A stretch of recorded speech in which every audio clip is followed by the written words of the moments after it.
JNVST অর্থাৎ জওহর নবোদয় বিদ্যালয় প্রবেশিকা পরীক্ষার জন্য আমাদের প্রস্তুতি পর্বের ক্লাস। তো আজকে আমাদের প্রস্তুতি পর্বে আমরা এক্সপার্ট ম্যাথ বুক নামক বই থেকে ক্লাস করব। শাহ পাবলিকেশন থেকে প্রকাশিত বই এক্সপার্ট ম্যাথ বই। এই এক্সপার্ট ম্যাথ বইয়ে আমরা 10 নম্বর সেটে যে সমস্যাগুলি পেয়েছি, তোমরা অলরেডি বেসিক এপিসোড দেখেছো 26 থেকে 30 পর্যন্ত। কিভাবে দেখেছো? ইউটিউবে গিয়ে সার্চ করেছো #QL JNBST ম্যাথ 26, 27, 28, 29, 30। এই যে এপিসোডগুলো তোমরা দেখেছো, এইটা কুইকেল চ্যানেলে দেখেছো। এখান থেকে যে শিক্ষাটা তোমরা পেয়েছো তার উপর বেস করে আমাদের যে কোশ্চেন সেট 10, এই কোশ্চেন সেট 10-এর যে সমস্যাগুলি তোমাদের সামনে এসেছিল সেই সমস্যাগুলিকে সমাধান করে দেখাচ্ছি। তোমরা সবাই খাতা পেন হাতের সামনে রাখো এবং বিষয়টাকে বুঝে নেওয়ার চেষ্টা করো। সরাসরি চলে যাব সমস্যাতে। সমস্যা নাম্বার 1 কি বলছে? একটি সংখ্যা অপরটির দ্বিগুণ, তৃতীয় সংখ্যাটি ছোট সংখ্যাটির 5 গুণ। অর্থাৎ ছোট সংখ্যাটি হচ্ছে প্রথমটা, প্রথমটার 2 গুণ হচ্ছে দ্বিতীয়টা, প্রথমটার 5 গুণ হচ্ছে তৃতীয়টা। তিনটি সংখ্যার সমষ্টি 200 হলে দ্বিতীয় সংখ্যাটি কত? তো এবার এখানে কি করব? প্রথম সংখ্যাটি ধরে নেব x, ধরে নিলাম। তাহলে দ্বিতীয়টি কত? তার 2 গুণ অর্থাৎ 2x, আর তৃতীয়টি কত? তার 5 গুণ অর্থাৎ 5x। এই তিনটের সমষ্টি করলে 200 পাওয়া যায়। তাহলে x আর 2x, 3টে x আর 5টা x, 8টা x সমান সমান 200। তাহলে x সমান সমান কত? 200 ভাগ 8 সমান সমান 25। আচ্ছা, চেয়েছে কোনটা? দ্বিতীয় সংখ্যাটি। দ্বিতীয় সংখ্যাটি কত? x এর 2 গুণ সমান সমান 2x।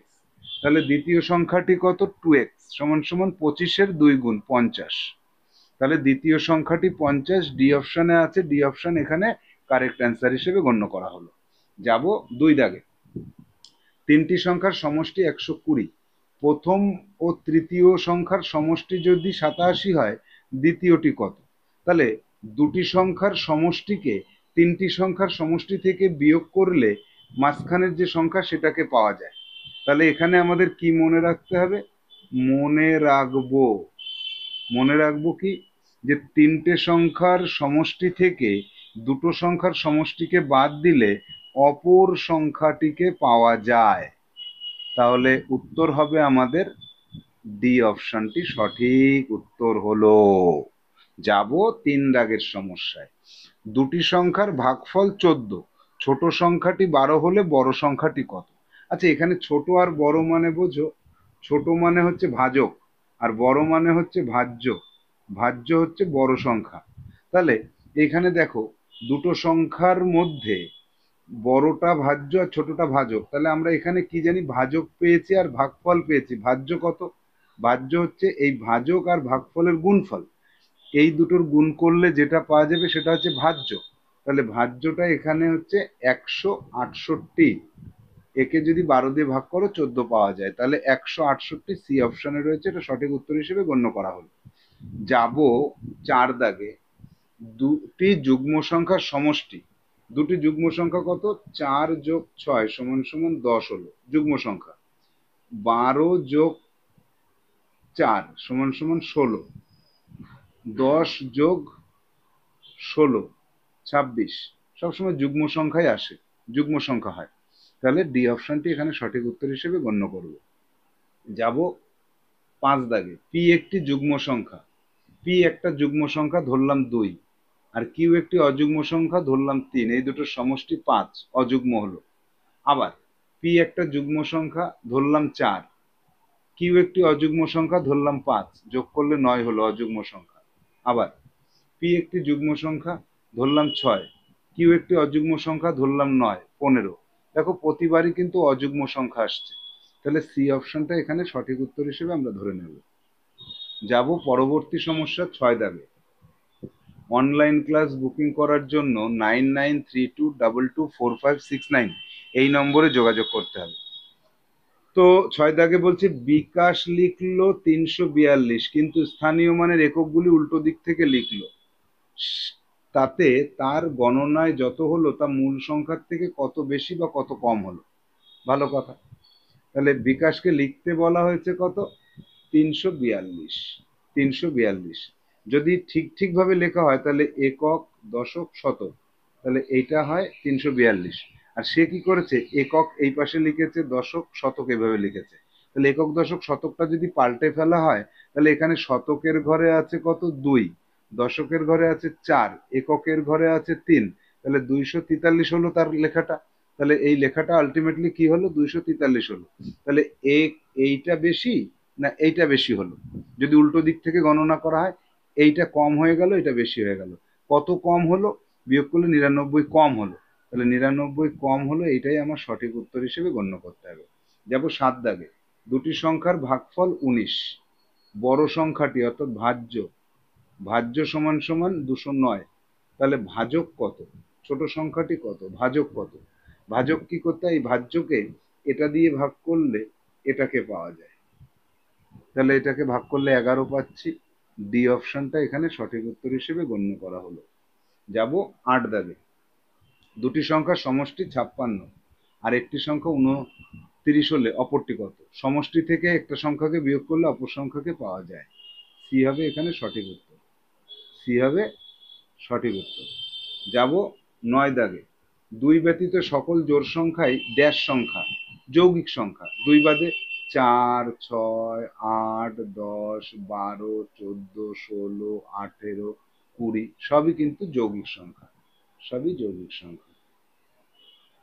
এরপরে যাব একটি যুগ্ম সংখ্যার পূর্ববর্তী ও পরবর্তী সংখ্যা।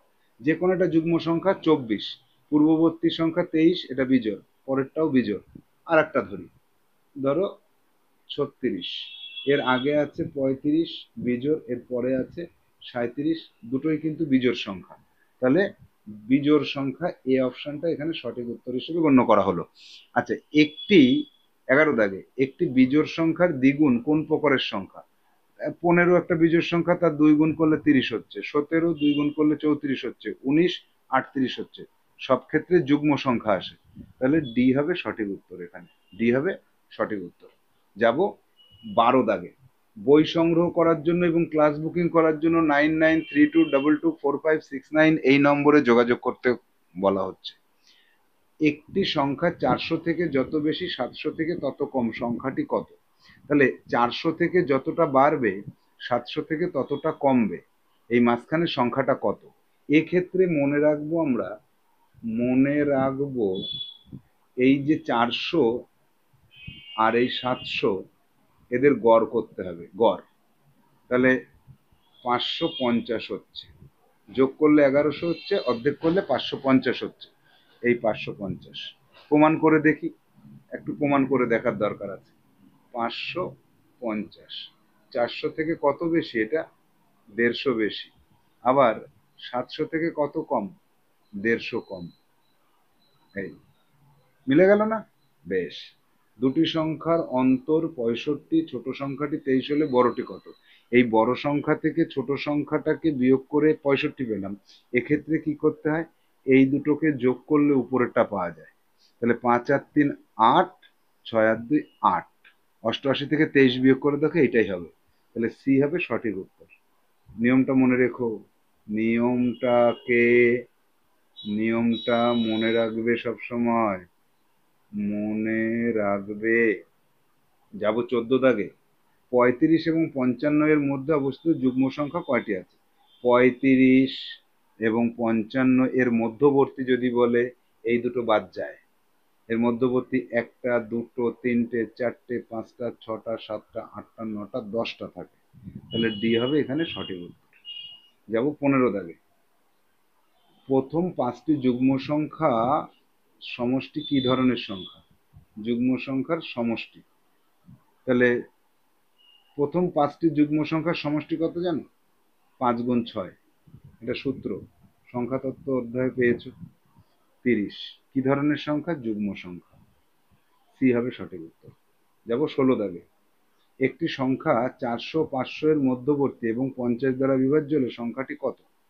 400 ও 500 এর মধ্যবর্তী তাহলে তার 50 দ্বারা বিভাজ্য যদি হয় তাহলে সেটা 450ই হয়, এছাড়া তো 50 দ্বারা বিভাজ্য আর হয় না।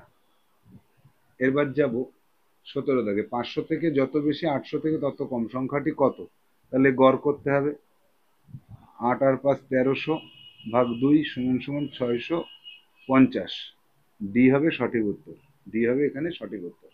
যাব 18 দাগে, অনলাইন এবং অফলাইন দুই ধরনের ক্লাস বুকিং করার জন্যই 9932224569 এই নম্বরে যোগাযোগ করতে হবে। সকল মৌলিক সংখ্যা 2 এর গুণিতক, উক্তিটি কি সঠিক? না, সকল মৌলিক সংখ্যা 2 এর গুণিতক হতে পারে না। একমাত্র 2 নামক মৌলিক সংখ্যাটি 2 এর গুণিতক, বাদ বাকি কোনোটাই 2 এর গুণিতক না। মৌলিক সংখ্যা সবসময় বিজোড় হয়, বিজোড় হয়, 2 এর গুণিতক হয় না। 19 দাগ, দুটি সংখ্যার অন্তর 43, বড় সংখ্যাটি 97 হলে ছোট সংখ্যাটি কত? তাহলে 97 থেকে কত বিয়োগ করলে 43 হয়? 97 থেকে এই 43কে বিয়োগ করলে ওইটাকে পাওয়া যায়। তাহলে 4 আর এদিকে 5, 54, বি হবে সঠিক উত্তর। যাব 20 দাগে, দুটি সংখ্যার গুণফলকে একটি সংখ্যা দিয়ে ভাগ করলে কি পাওয়া যায়? সূত্র এটা, দুটি সংখ্যার গুণফলকে একটি সংখ্যা দিয়ে ভাগ করলে অপর সংখ্যাটিকে পাওয়া যায়। তাহলে অপর সংখ্যাটি পাওয়া যায়, সি অপশনটি সঠিক হবে, এখানে পেয়ে গেলাম। তাহলে 20টা অঙ্কই কিন্তু আমরা দেখে নিলাম কিভাবে এর সমাধান করতে হয়। তোমরা পরীক্ষা দিয়েছিলে, সেক্ষেত্রে তোমরা দেখে নিয়েছিলে যে তোমাদের উত্তর সবকটা সঠিক হয়েছিল, তারপরে আরেকবার দেখে নিলে তোমার অনুশীলনটা খুব ভালো হলো এবং তুমি এই ধরনের সমস্যা পরীক্ষা আসলে পারবে। এবার তোমাকে আরেকটু অনুশীলন করার জন্য এইচডব্লিউ দেওয়া হচ্ছে। এই সেট 10-এর 1 দাগ থেকে 20 দাগ খাতায় লিখে সমাধান করবে। প্রশ্ন লিখবে লাল কালি দিয়ে, উত্তর লিখবে সবুজ কালি দিয়ে। কালি মিলিয়ে করতে হবে, কালি যদি না মেলে তাহলে কিন্তু খাতা ক্যান্সেল হয়ে যাবে। তাহলে পরবর্তী ক্লাসে আমরা পরবর্তী সেট নিয়ে আলোচনা করব। ভালো থাকো, সুস্থ থাকো, প্র্যাকটিস করো, টাটা, বাই বাই।